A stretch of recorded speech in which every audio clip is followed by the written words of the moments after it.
After going through this unit, the learner will able to understand the following: evaluation of established programs and its need, objectives lying under the evaluation of established programs, different perspective of evaluation of established program. A program that has been in existence for decades may also be subjected to evaluation for a variety of reasons. While the evaluation of innovative programs represents an important activity for the field, by far greater proportion of the program resource goes into the assessment of already established programs. The evaluation efforts related to the established program is less visible than those connected with new programs.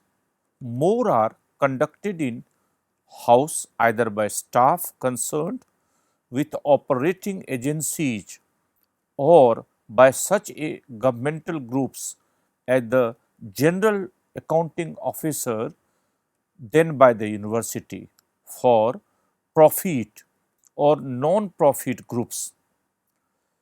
Current conservative outlook regarding public support of social programs has increased pressure for scrutinizing established programs.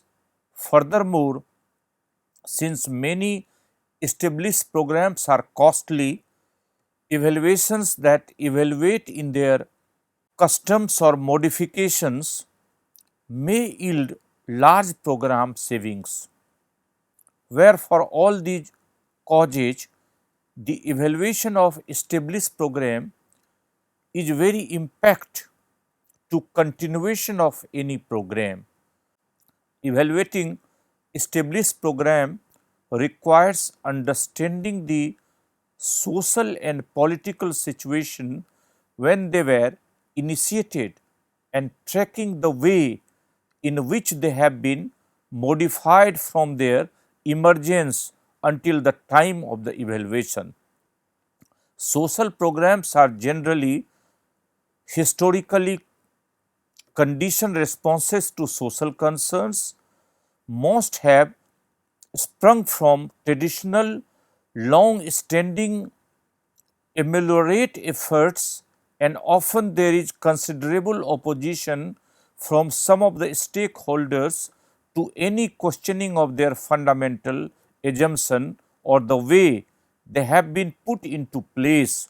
The value of guidance counselor in schools or vocational programs for handicapped or parole supervision for religious convicts and for community health educator for the prevention of diseases is taken for granted. Not only does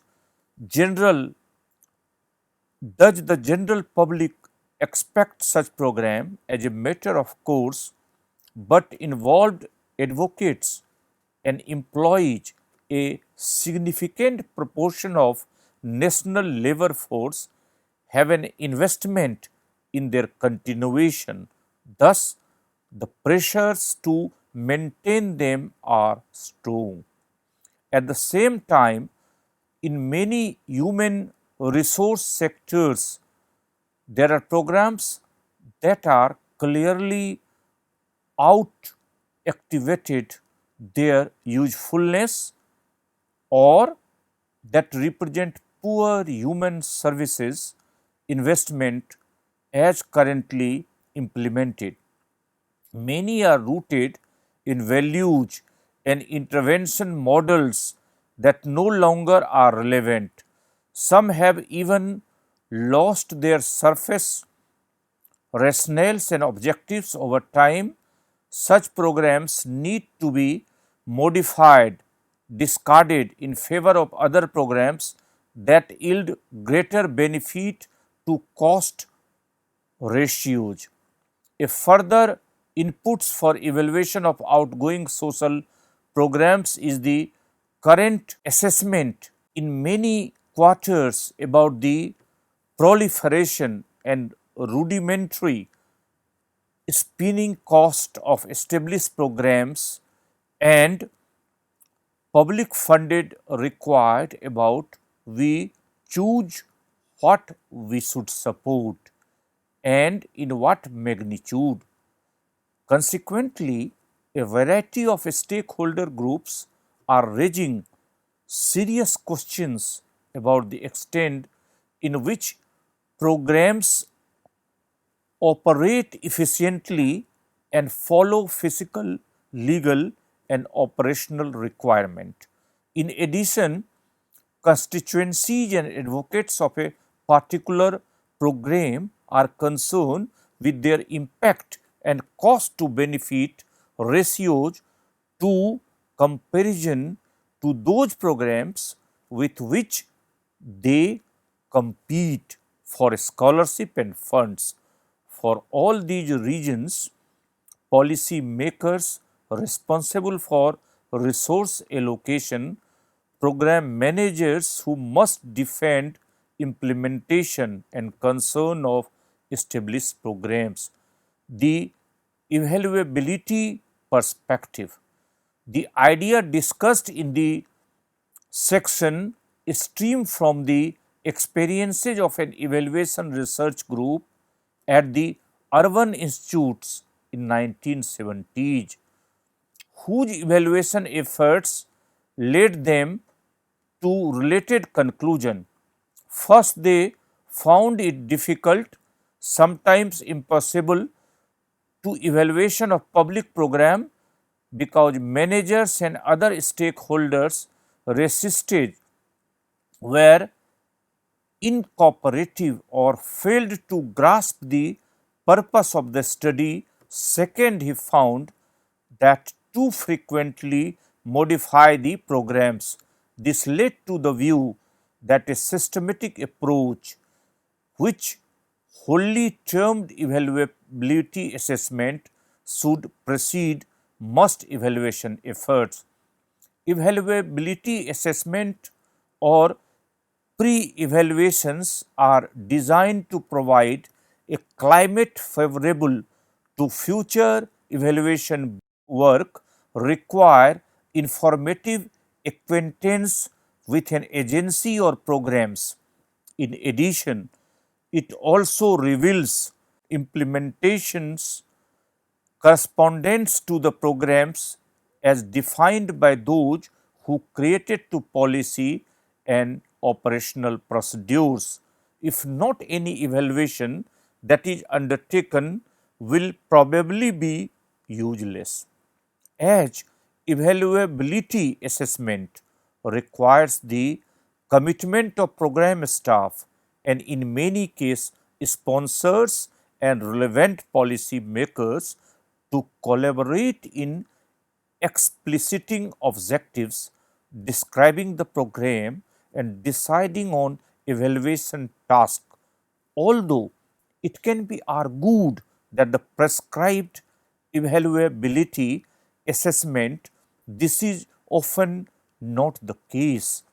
Conducting evaluability assessments and evaluability assessment can be looked upon as a process of closing or choosing of what constitutes the objectives and the proper implementation and management of a existing program. It is conducted under the following step. Number 1, preparing the program description.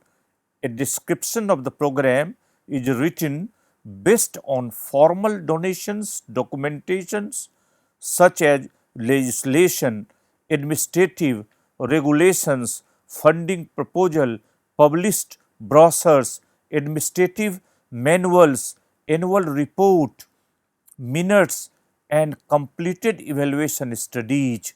The description includes statement identifying program objectives and cross classifying them with program elements and components. Interviewing program personnel, key people are interviewed to gather their descriptions of the goal and rationales of the program, as well as to identify actual program operations. From this information, models of both the intention of the actual operation of the program are developed and subsequently verified with personnel interviewed. Third, scouting the program. Although evaluability assessments do not include formal research in the sense of the large scale data collection, they do generally include site visits or obtain a finished impression of how programs actually operate. These impressions are correlated and informed with information from documents and interviews. 4. Developing an evaluable program model from the various types of information obtained, the program elements and objectives to be considered for inclusion and evaluation plans are explicated. 5. Identifying evaluation users. Next, the purposes of evaluation activities to be undertaken together with the key stakeholders to whom they are being directed and identified, in addition to the which decisions on changes would be made. 6. Achieving agreements to proceed. Finally, the evaluation plan is reviewed with the various stakeholders. The process of information collected during the course of evaluability assessment typically include dialogue with key individual and groups. At this point, most components of the plan have been accepted before the various stakeholders sign off on the plan. However, the explicit argument should be replicated on the following points. A. Program objectives. What are the program aspire to accomplish? B. Program components to be analyzed, the design of the evaluation and the priorities for undertaking the work. C. The commitment of required from resources together with necessary cooperation and collaboration. D. A plan for utilizing the evaluation results. E. A plan for efforts required from program staff to strengthen the evaluability potential of programs component not currently amenable to evaluation and approach for subsequently building them into the evaluation effort.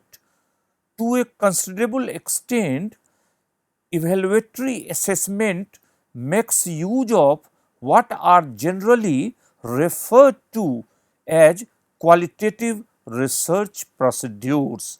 In many ways, evaluability specialists operate like field researchers in a conventional qualitative study. This is, they seek to describe and understand the program in terms of social reality as held by the program personnel and stakeholder interviewed. A certain part of evaluability assessment is fair standard, such as obtaining sufficient information to documentation program, former organization structures and its informal authority and influence structure, and to account for the difference between them.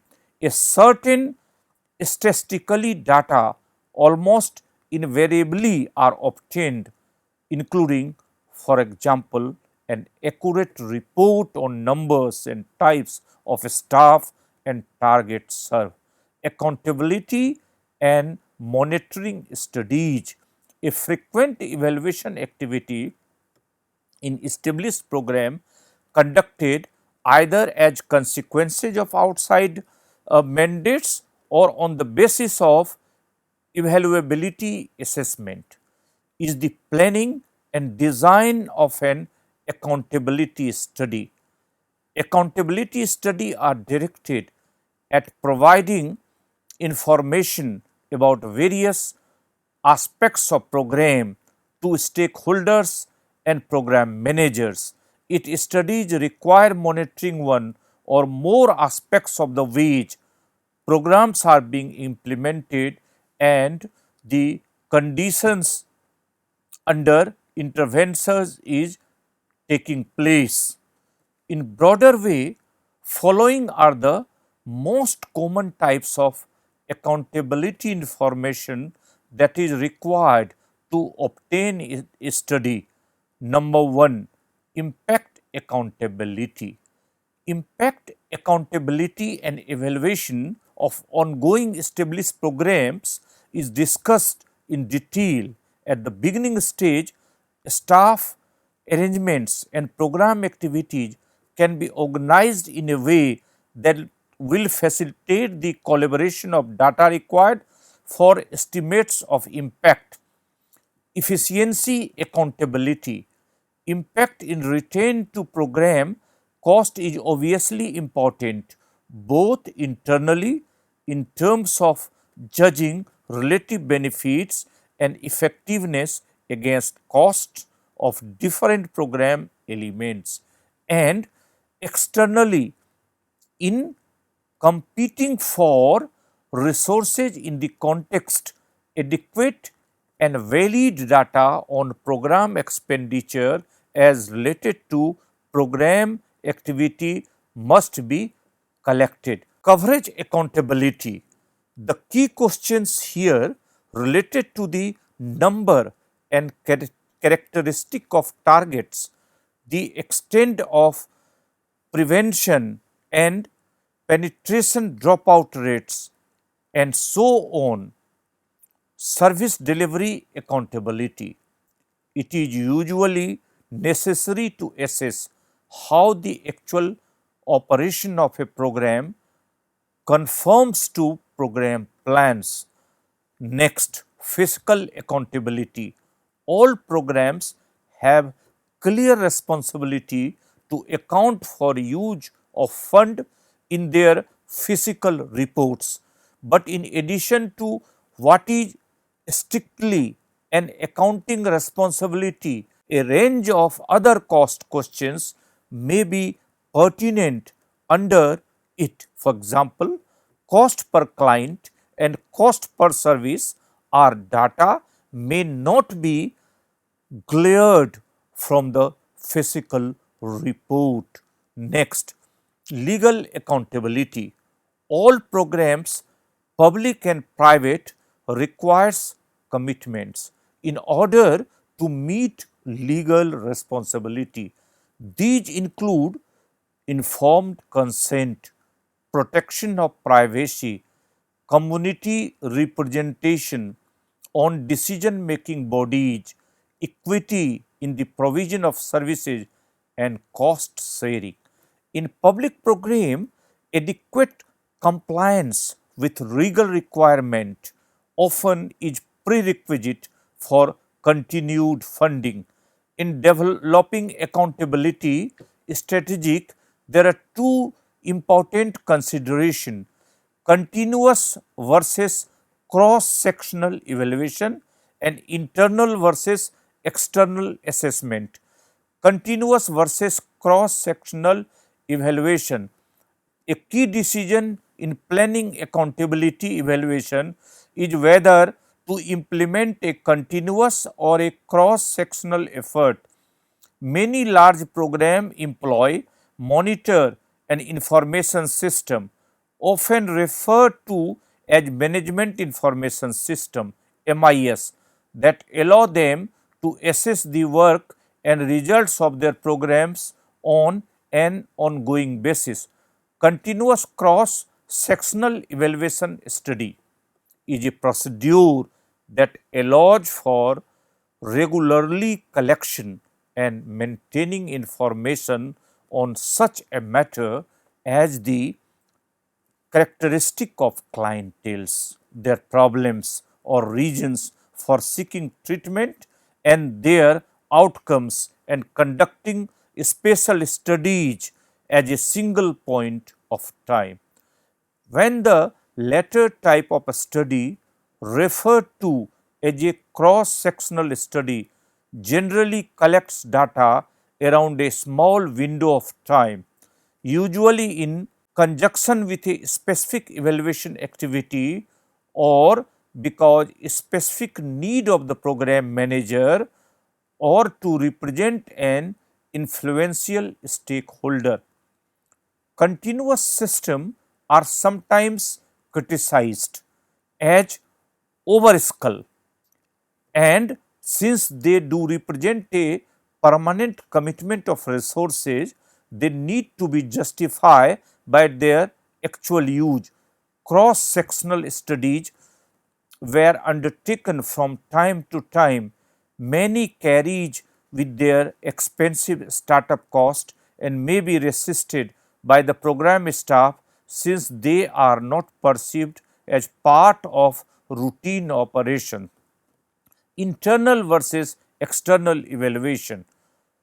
Accountability evaluations raise the issue of whether programs should undertake their own evaluations or contact with outsiders. On the one hand, it is clear that in accountability evaluations, the evaluator must know a great deal about program operation, both to design an evaluation and to engage in the consultation, education and dialogue required, maximizing its utility. On the one hand, there are the risks that our evaluation, who is the part of the program staff, will be cooperated, and that sponsor and stakeholder outside the program staff will be suspicious on the authenticity of findings. In the end, evaluations of established programs are quantitatively the same as evaluation of innovative interventions. The three key distinctions in style are: number one, the increased emphasis on inferring a program evaluation model for existing outcome program activity; much more deliberate attention in stakeholders' views, responsible and influences. Number three, the recognition that frequently are important descriptions between two programs are formally described through to operate by staff targets and the range of stakeholders and how they operate in reality. Evaluations of established programs may focus on impact and cost to benefit ratio, but often assessments are limited to an examination of service delivery. In such case, the evaluation centers on monitoring questions whether or not appropriate target groups are served and the extent to which program staff and management are meeting commitments with respect to quality and quantity of service delivered. The human services are in high vulnerable to serious responsible questioning of the way program are conducted, as well as political and publicity related attacks. Evaluation results both from monitoring of program implementation and from the assessment of impact and efficiency can influence the decision on the fate of the programs and the organizations responsible for them. Thank you.